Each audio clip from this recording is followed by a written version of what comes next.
Okey, sekarang kita akan teruskan dengan kaedah lintasan genting kita. Ada dua cara untuk kita selesaikan masalah kita. Satu, cara pertamanya adalah apabila kita lukiskan rangkaian projek kita dengan meletakkan atau melabelkan aktiviti pada lengkuk yang ada dalam rangkaian kita lah.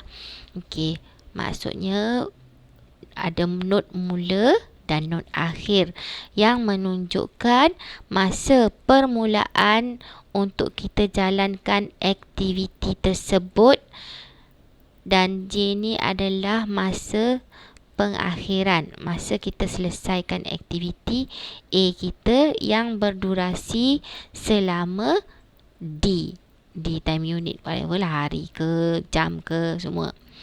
Jadi peraturan untuk melukis rangkaian projek adalah kita kena pastikan bahawa satu aktiviti diwakili oleh satu lengkuk sahaja, anak panah kita.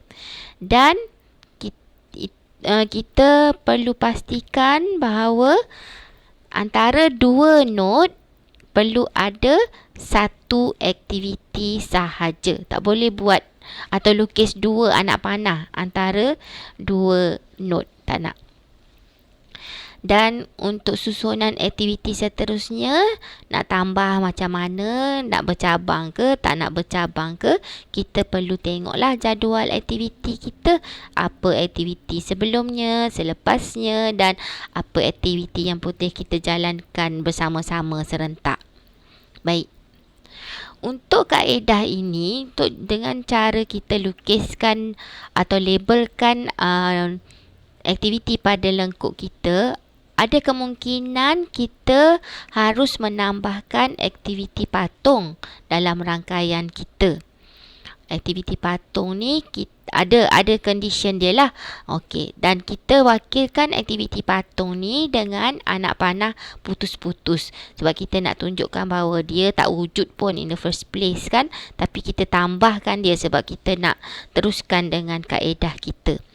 Contohnya, bila kita nak kena letakkan aktiviti patung ni yang tak ada nilai pun, tempoh durasi dia adalah kosong juga. Sama macam yang kita buat dalam masalah pengangkutan tu, ataupun masalah umpukan kan, apa-apa patung, pekerja patung ke, sumber patung ke, destinasi patung ke, kos yang berkait dengannya adalah sifar, tak ada nilai, kosong ya. So, contoh untuk kita lukiskan bila kita nak tambahkan aktiviti patung ni. Okey. Contoh yang sini aktiviti D. Ada dua aktiviti pendahulu. D ada aktiviti A dan aktiviti B sebagai aktiviti pendahulu. So, sepatutnya kita akan lukis macam ni lah. A, B, keluar D. Kan? D siap sebelum D dibuat selepas B dan A. Okey. Tapi aktiviti C ada satu aktiviti pendahulu, iaitu aktiviti B. So, C kena keluar daripada not akhir B. So, kita pun lukis C keluar daripada not aktiviti B. Tapi cara ni salah. Sebab apa?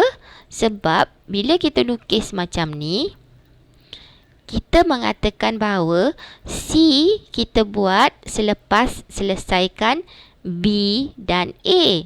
Sedangkan C tak perlu tunggu selesaikan A pun. Dia cuma perlu tunggu sampai B selesai. Barulah kita boleh jalankan C. So, ni salah. Jadi, cara kita nak betulkannya, inilah yang kita kena letakkan aktiviti patung lah, macam dalam gambar yang sebelah kanan ni.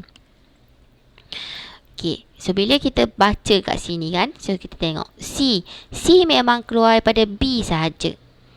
Tapi macam mana dengan D? D kan lepas B dengan A.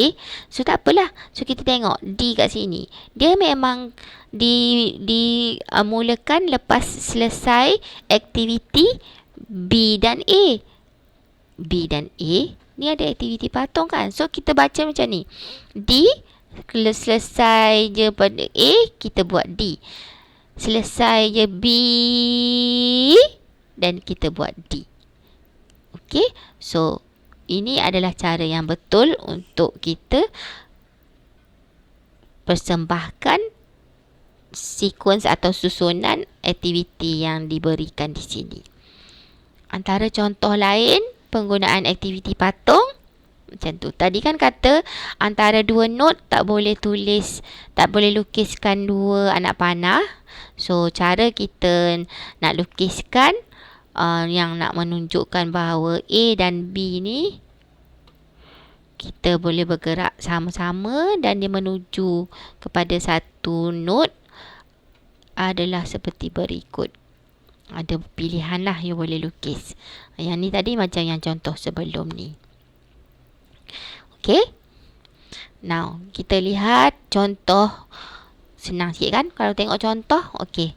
Kita ada jadual aktiviti yang diberikan di sini. Siap dengan tempo, dengan aktiviti pendahulunya.